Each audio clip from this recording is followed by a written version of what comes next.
पास दौरान इनकलाब ने इस्लामाबाद मुफाहमती याददाश्त की खिलाफ वर्जी के बाद से ईरानी हमलों में 200 अमरीकी फौजी हलाक करने का दावा किया है। पास दौरान इनकलाब के मुताबिक मुतअद्दिद अमरीकी फौजी जख्मी भी हुए हैं। पास दौरान इनकलाब ने 2 हफ्तों के दौरान अमरीकी फौज के 11 तैयारे और हेलीकॉप्टर्स भी तबाह करने का दावा किया है। तर्जुमान पास दौरान इनकलाब के मुताबिक अमरीकी तैयारे और हेलीकॉप्टर्स मुख्तलिफ अड्डों पर हमलों के दौरान तबाह हुए।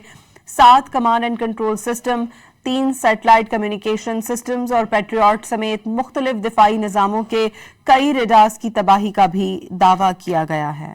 पास दौरान इनकलाब ने इस्लामाबाद मुफाहमती याददाश्त की खिलाफ वर्जी के बाद से ईरानी हमलों में 200 अमरीकी फौजी हलाक करने का दावा किया है। पास दौरान इनकलाब के मुताबिक मुतअद्दिद अमरीकी फौजी जख्मी भी हुए हैं।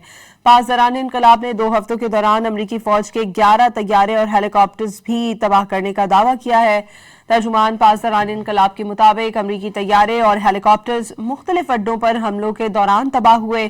7 command and control system, 3 satellite communication systems और पैट्रियट समेत मुख्तलिफ दिफाई निज़ामों के कई रेडार्स की तबाही का भी दावा किया गया है।